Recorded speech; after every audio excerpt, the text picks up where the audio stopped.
اعوذ باللہ من الشیطان الرجیم بسم اللہ الرحمن الرحیم یا صاحب الجمال و یا سید البشر من وجهک المنیر لقد نور القمر لا يمكن الثناء كما كان حقه بعد از خدا بزرگ توئی قصہ مختصر رضی اللہ عنہ سیدنا و مولانا محمد صلی اللہ علیہ وآلہ وسلم ما هو اہلہ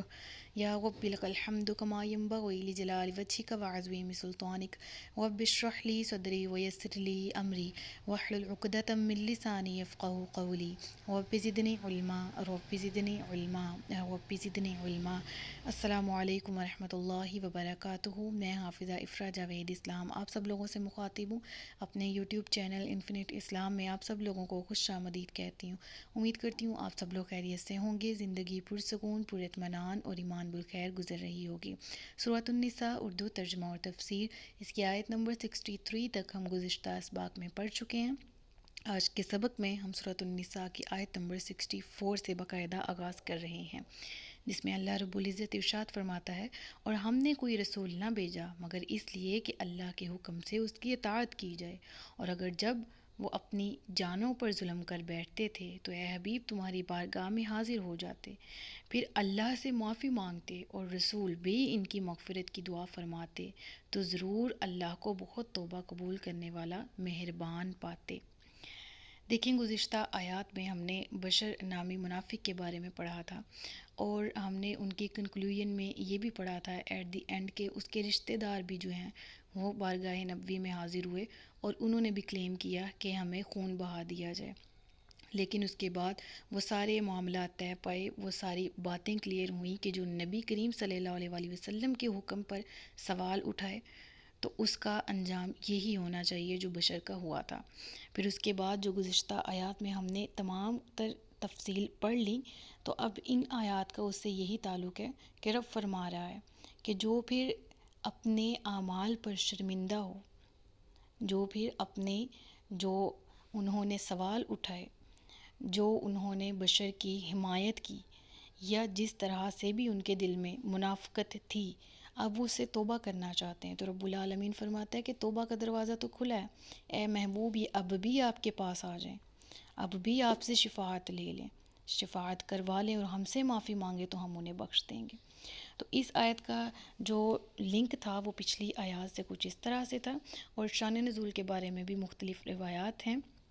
اور ایک روایت کے مطابق سید دو عالم صلی اللہ علیہ وآلہ وسلم کے خلاف کچھ سازش کرنے والے منافقین جو تھے وہ اکٹھے ہوئے، اور انہوں نے نبی کریم صلی اللہ علیہ وآلہ وسلم کو تکلیف پہنچانے کی غرض سے، نعوذ باللہ ایذا پہنچانے کی غرض سے وہ مجلس میں نبی کریم صلی اللہ علیہ وآلہ وسلم کی بارگاہ میں آ کے بیٹھ گئے، بری نیت سے، بری نیت کا ارادہ کیا کہ ہم نعوذ باللہ اپنے آقا علیہ الصلوۃ والسلام کو، نبی کریم صلی اللہ علیہ وآلہ وسلم کو تکلیف پہنچائیں گے۔ تو جب وہ آ کر بارگاہ نبوی میں بیٹھے ہوئے تھے تو ادھر سے حضرت جبرائیل امین حاضر ہوئے، اور انہوں نے نبی کریم صلی اللہ علیہ وآلہ وسلم کو ان کے دلی ارادوں پر مطلع کر دیا، یعنی اطلاع دے دی کہ یا رسول اللہ یہ منافقین ہیں، یہ آپ کی بارگاہ میں اس وقت موجود ہیں۔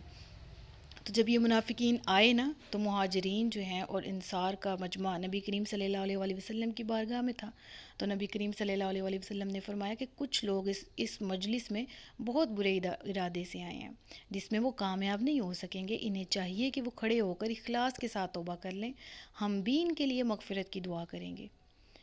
تو یہ جو لوگ منافقین ان میں بیٹھے ہوئے تھے یہ اس وقت نہیں اٹھے، ٹھیک ہے، یہ بیٹھے رہے۔ پھر نبی کریم صلی اللہ علیہ وآلہ وسلم نے یہی فرمایا، مگر لوگ اب بھی بیٹھے رہے۔ تب نبی کریم صلی اللہ علیہ وآلہ وسلم نے فرمایا ان کی طرف اشارہ کر کے کہ اے فلاں ابن فلاں تو کھڑا ہو جا، اے فلاں تو بھی اٹھ جا۔ اللہ اکبر، یعنی نبی کریم صلی اللہ علیہ وآلہ وسلم نے کل 12 آدمیوں کو نام لے کر پکارا اور انہیں کھڑا کیا، یعنی منافقین کو اس مجلس میں سے الگ کر دیا، سب کے سامنے کھڑا کیا کہ یہ لوگ منافقین ہیں۔ تو اب جب وہ لوگ پکڑے گئے تو کہنے لگے ہم تو آپ کے فرمان پر کھڑے ہونے کا ارادہ رکھتے تھے اور اٹھنے ہی والے تھے، تو اب ہم توبہ کرتے ہیں، آپ بھی ہمارے لیے مغفرت کی دعا فرما دیں۔ تو اب نبی کریم صلی اللہ علیہ وآلہ وسلم نے بھی فرمایا کہ تمہیں پہلے ہی اٹھنا چاہیے تھا، اب جو معاملہ حد سے اب معاملہ آگے بڑھ چکا ہے، تو اب کچھ نہیں ہو سکتا، اب تم لوگ چلے جاؤ۔ تو پھر اس وقت تفسیر کبیر کے مطابق یہ آیت کریمہ نازل ہوئی وَلَوْ أَنَّهُمْ إِذْ ظَلَمُوا أَنفُسَهُمْ جَاءُوكَ، فرمایا گیا کہ اگر گناہ ہو جائے، غلطیاں ہو جائیں، تو اللہ کی بارگاہ میں توبہ کرنے کے لیے وسیلہ، بہترین وسیلہ کیا ہے؟ فرمایا گیا دیکھیں وَلَوْ أَنَّهُمْ إِذْ ظَلَمُوا أَنفُسَهُمْ جَاءُوكَ، کہ اگر کوئی اپنی جانوں پر ظلم کر بیٹھے تو وہ نبی کی بارگاہ میں تشریف لائے، فَاسْتَغْفَرُوا اللَّهَ وَاسْتَغْفَرَ لَهُمُ الرَّسُولُ،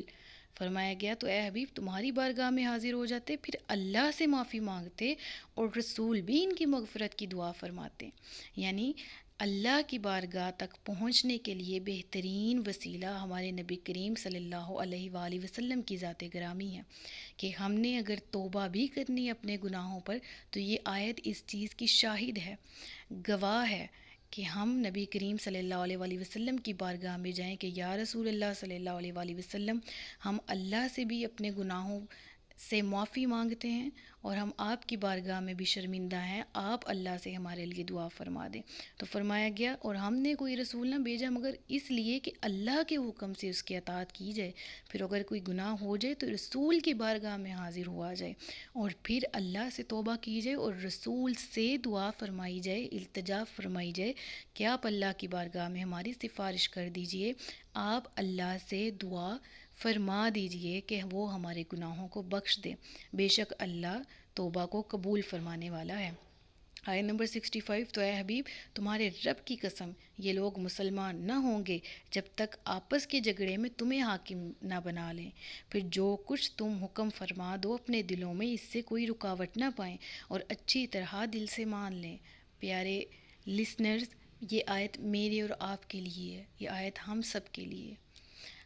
وہ لوگ جو کہ خود کو مسلمان کہتے ہیں، الحمدللہ کلمہ پڑھنے والے لوگ ہیں، لیکن ایمان کا درجہ اس آیت میں کیا بتایا جا رہا ہے؟ ایمان کامل کب ہوگا، ایکسیپٹیبل کب ہوگا؟ فرمایا گیا، اللہ نے کیا فرمایا؟ اے حبیب تمہارے رب کی قسم، رب العالمین نے اپنی ذات کی قسم کھاتے ہوئے فرمایا یہ لوگ مسلمان نہ ہوں گے، خود کو جتنا مرضی عاشق کہہ لیں، جتنا مرضی یہ مسلمان کہہ لیں، لیکن عشق رسول دل میں ہو تو ساتھ ساتھ عمل بھی ہونا چاہیے، اور عشق رسول جب دل میں ہوگا تو اس کا یہ سب سے بڑا ثبوت ہے کہ نبی کریم صلی اللہ علیہ وآلہ وسلم کی سنت پر بھی عمل ہو۔ تو صرف کلمہ پڑھ لینے سے انسان مسلمان تو ہو جاتا ہے، لیکن مومن بننے کے درجے تک پہنچنے کے لیے کلمے کا حق بھی ادا کرنا ہوگا۔ تو یہ آیت ہم سب کے لیے ہے کہ اے حبیب تمہارے رب کی قسم یہ لوگ مسلمان نہ ہوں گے، یعنی ہم لوگ تب تک کامل درجے تک نہیں پہنچ سکتے جب تک آپس کے ہر معاملے میں، ہر بحث میں، ہر جھگڑے میں ہم نبی کریم صلی اللہ علیہ وآلہ وسلم کو حاکم نہ مان لیں، پھر جو کچھ تم حکم فرما دو اپنے دلوں میں اس سے کوئی رکاوٹ نہ پائیں۔ یعنی جب دیکھ لیا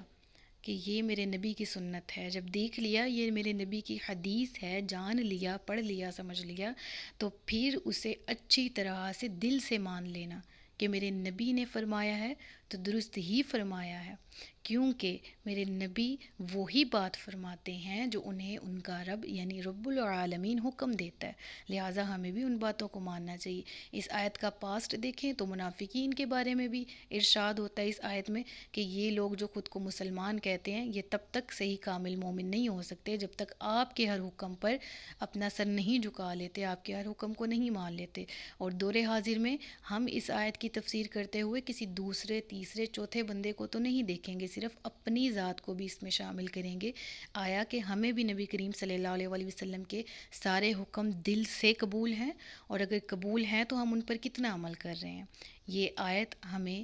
خود کی طرف غور کرنے پر مجبور کرتی ہے، اپنے اعمال پہ، اپنے دل کی کیفیت پہ۔ اللہ تعالی ہم سب کو سمعنا و اطعنا والی کیفیت پر پورا اتارے، اس طرح کے عمل کی توفیق دے کہ ہم ایمان والی بات سنتے ہی اس پر عمل کرنے کی کوشش کریں اور اس کو دوسروں تک بھی پہنچائیں۔ آیت نمبر 66، اور اگر ہم ان پر فرض کر دیتے کہ اپنے آپ کو قتل کر دو یا اپنے گھر بار چھوڑ کر نکل جاؤ تو ان میں تھوڑے ہی ایسا کرتے، اور اگر وہ ہر وہ کام کر لیتے جس کی انہیں نصیحت کی جاتی ہے تو ان کے لیے بہت بہتر اور ثابت قدمی کا ذریعہ ہوتا۔ اس آیت کا شان نزول کچھ اس طرح سے ہے کہ حضرت ثابت بن قیس بن شماس حضرت عمر، حضرت ابن مسعود، حضرت عمار بن یاسر وغیرہ صحابہ کرام کا، یہ تمام صحابہ کرام کا کچھ وفد جو ہے وہ یہود مدینہ یعنی مدینہ کی یہودی ہیں، ان سے مناظرہ ہوا ان کا، صحابہ کرام کا اور مدینہ کی یہودیوں کا۔ تو یہودی بولا کہ ہم اپنے پیغمبر موسیٰ کے ایسے فرما بردار ہیں کہ انہوں نے ہم کو ایک خطا کی معافی کے لیے جان دے دینے کو کہا تھا، اور ہم نے بلا پسو پیش یعنی بلا اگر مگر کیے ہم نے اپنے آپ کو قتل کے لیے پیش کر دیا تھا، اور تقریباً 70,000 بنی اسرائیل کے لوگ جو ہیں وہ قتل ہوئے تھے۔ یاد رہے یہ وہ واقعہ جو ہم نے سورۃ البقرہ میں پڑھ لیا ہے کہ جب انہوں نے جو بچڑا تھا اس کی عبادت شروع کی تھی، تو ان کی سزا کے طور پر جو عبادت جن بنی اسرائیل کے لوگوں نے کی تھی ان کو اس کی سزا دی گئی تھی، اور اس کی سزا میں وہ لوگ قتل ہوئے تھے۔ تو اس وقت فرمایا یہ گیا تھا کہ جنہوں نے بچڑے کی عبادت نہیں کی وہ ان کو قتل کریں گے جنہوں نے بچڑے کی عبادت کی تھی، تو اس طرح ان کی خطا معاف ہوئی تھی۔ تو یہودی اسی پس منظر کو سامنے رکھتے ہوئے مناظرہ کر رہے تھے صحابہ کرام علیہم الرضوان کے ساتھ۔ تو ایسے ہی انہوں نے جب مناظرہ میں یہ بات کی کہ 70,000 تقریباً لوگ قتل ہوئے تھے، لیکن تم لوگوں کا حال یہ نہیں، یہودی جو ہیں وہ کہتے ہیں کہ تم صحابہ کرام کو کہتے ہیں کہ تمہارا یہ حال ہے کہ تمہارے نبی تم کو جہاد کا حکم دیتے ہیں جس میں ہر طرح سے تمہاری بھلائی ہے، تو تم اس میں سے بھی بعض لوگ جو ہیں وہ پسو پیش یعنی اگر مگر کرنے لگتے ہیں۔ اللہ اکبر، استغفر اللہ۔ تو ان بزرگوں نے یعنی صحابہ کرام نے فرمایا کہ اس رب کی قسم جس کے قبضہ قدرت میں ہماری جانیں ہیں، اگر ہم کو محمد صلی اللہ علیہ وآلہ وسلم اپنی جان دے دینے یا گھر بار چھوڑ دینے کا حکم دیں تو ہم اس کی بھی تعمیل کرنے میں بالکل بھی دیر نہ کریں، ٹھیک ہے۔ اور اس وقت ان کی تائید میں، صحابہ کرام کی تائید میں اور منافقین کی برائی میں، ان کی تردید میں یہ آیت کریمہ نازل ہوئی۔ تو جب نبی کریم صلی اللہ علیہ وآلہ وسلم کی خدمت میں ان حضرات کی گفتگو پہنچائی گئی تو نبی کریم صلی اللہ علیہ وآلہ وسلم نے فرمایا کہ میری امت میں ایسے لوگ ہیں جن کے دلوں میں ایمان پہاڑ سے زیادہ مضبوط ہے۔ تو حضرت عمر رضی اللہ تعالیٰ عنہ فرماتے ہیں کہ اللہ کی قسم اگر حضور ہم کو حکم دے دیتے تو ہم ضرور اپنی جانوں پر کھیل جاتے، لیکن اس وقت نبی کریم صلی اللہ علیہ وآلہ وسلم نے یہ حکم نہیں دیا۔ تو یہ آیت نازل ہوئی تھی کہ اگر ہم ان پر فرض کر دیتے کہ اپنے آپ کو قتل کر دو یا اپنے گھر بار چھوڑ کر نکل جاؤ تو ان میں سے تھوڑے ہی ایسا کرتے، اور اگر وہ کام کر لیتے جس کی انہیں نصیحت کی جاتی ہے تو ان کے لیے بہت بہتر اور ثابت قدمی کا ذریعہ ہوتا۔ یعنی منافقین کو کہا گیا نا کہ یہ منافقین جو بہت دھڑلے سے بہت بڑھ کے باتیں کرتے ہیں، بہت اونچی اونچی اپنی طرف سے اڑان اڑنے کی کوشش کرتے ہیں، بہت ہوا میں تیر چلاتے ہیں کہ ہم بڑے فرما بردار ہیں، ہم بڑے اپنے نبی کے فرما بردار ہیں وغیرہ وغیرہ۔ تو اے محبوب صلی اللہ علیہ وآلہ وسلم، وہ یہودی جو اسلام میں داخل ہونے کے لیے بہانے پیش کرتے ہیں کہ ہم اسلام میں داخل نہیں ہو گئے، یا وہ منافقین جو خود کو مسلمان کہتے ہیں لیکن سچے دل سے ایمان والے نہیں ہیں، ابھی تو ان کو آسان حکم دیے گئے۔ ان منافقین کو آسان حکم دینے سے مراد یعنی کہ آپ سے فیصلے کروانا، ٹھیک ہے، آپس میں اگر ایک دوسرے اپنی جانوں پر ظلم کر لیں تو نبی کی بارگاہ میں حاضر ہو جائیں کہ یا رسول اللہ، اللہ کی بارگاہ میں ہماری طرف سے ہم اپنے گناہوں پر توبہ کرتے ہیں، ہماری طرف سے دعا بھی فرما دیجئے، اللہ تبارک و تعالیٰ سے ہمارے حق میں دعا فرما دیجئے۔ تو اس طرح یہ والے احکامات پر تو تم لوگ سچے دل سے مڑ کے نہیں آتے، تو اگر اس سے بڑے احکامات تم لوگوں کو دیے جائیں، اس سے سخت احکامات، تو تم لوگ تو ان سے بھی بھاگ جاؤ، اور تم لوگ مقابلہ کرنے کی کوشش کرتے ہو میرے صحابہ کرام علیہم الرضوان کی، کہ وہ تو ایک حکم پر اپنی جانوں کو نبی پاک صلی اللہ علیہ وآلہ وسلم کی بارگاہ میں پیش کر دیں، اور تم ان سے اپنے آپ کو مناظرہ کے دوران جس طرح یہودیوں نے کیا کہ اپنے آپ کو کمپیئر کر رہے تھے، حالانکہ وہ کسی طرح بھی جب تک وہ ایمان لا کے حقیقتاً صحابہ کا درجہ نہیں پاتے، اس کے بغیر وہ صحابہ کا درجہ نہیں پا سکتے بغیر ایمان لائے۔ لہٰذا یہ منافقین، یہ یہودی، یہ نصرانی، یہ باطل ادیان رکھنے والے، باطل عقائد رکھنے والے لوگ، اگر وہ نصیحت جو انہیں کی جاتی یعنی قرآن پر عمل کرنا، نبی کریم صلی اللہ علیہ وآلہ وسلم کی سنت پر عمل کرنا، تو یہ جو نصیحت انہیں کی جاتی ان پر عمل کرتے اور ثابت قدمی اختیار کرتے جس طرح صحابہ کرام نے اختیار کی، تو یہ ان کے لیے بہت ہی اچھا ہوتا اگر یہ لوگ ایمان لے آتے۔ اور فرمایا گیا اور اگر ایسا ہوتا تو ضرور ہم انہیں اپنے پاس سے بہت ثواب عطا فرماتے اور انہیں ضرور سیدھے راستے کی ہدایت دیتے۔ جس کے دل میں نفاق ہو، جس کے دل میں ٹیڑھا پن ہو، قرآن کریم میں آیت ہم نے پڑھی نا، ربنا لا تزغ قلوبنا بعد اذ ہدیتنا وہب لنا من لدنک رحمہ انک انت الوہاب۔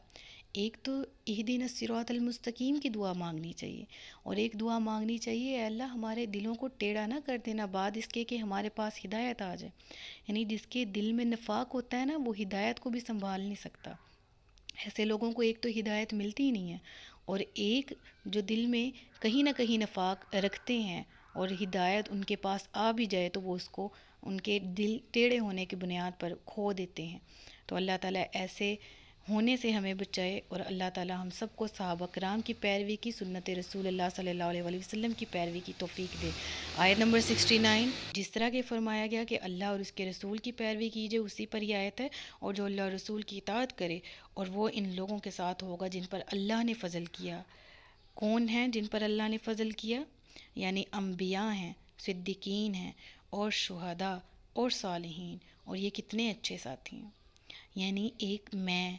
آپ، ہم سب اتنے اچھے ساتھیوں کے ساتھ جنت میں کس طرح رہ سکتے ہیں؟ اس کے لیے کیا کرنا ہے؟ ہم عام لوگوں کو، ہم کتنے گناہ گار ہیں، بس کرنا کیا ہے؟ ایک سچے دل سے توبہ، اور اللہ اور اس کے رسول کی اطاعت، اس کی نیت، اس کی کوشش کرنا۔ رب فرما رہا ہے کہ جو ایسا کرے گا ان کو اللہ تعالیٰ اپنے احسان کردہ لوگوں میں سے، اپنے فضل کردہ لوگوں میں شامل فرما لے گا۔ سورہ فاتحہ میں ہم ہر نماز میں کیا دعا کرتے ہیں؟ صراط الذین انعمت علیہم۔ تو اللہ فرماتا ہے جن پر میں نے انعام کیا، فضل کیا، وہ لوگ کون ہیں؟ انبیاء ہیں، صدیقین ہیں، شہداء ہیں، صالحین ہیں۔ اور ان کے گروہ میں شامل ہونے کے لیے کیا طریقہ ہے؟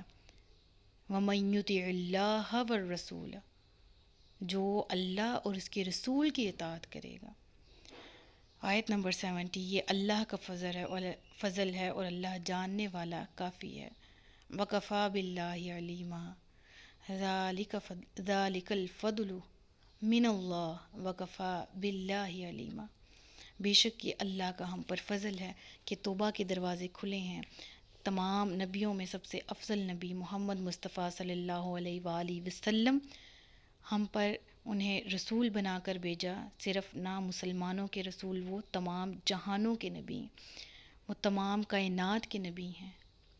وہ فرشتوں کے نبی ہیں، وہ انبیاء میں سب سے افضل۔ یہ سب رب کا احسان ہے کہ تمام کتابوں میں جو سب سے افضل کتاب ہے، اس وقت میں اور آپ اس کی کچھ آیات تلاوت کر رہے تھے، سیکھ رہے تھے، سمجھ رہے تھے۔ بے شک اللہ تعالیٰ ہم سب پر فضل فرمانے والا ہے۔ اللہ تعالیٰ ہم سب کی عبادات کو قبول فرمائے۔ صدق اللہ العلی العظیم و صدق رسولہ النبی الکریم ونحن علی ذلک من الشاہدین والشاکرین وما علینا الا البلاغ المبین۔ سچ فرمایا اللہ نے جو عظمت والا ہے۔ مجھے دعاؤں میں یاد رکھیے گا، اپنا خیال رکھیے گا، اپنے سے زیادہ دوسروں کا۔ تاجدار ختم نبوت زندہ باد، پاکستان ہمیشہ زندہ باد۔ السلام علیکم ورحمۃ اللہ وبرکاتہ۔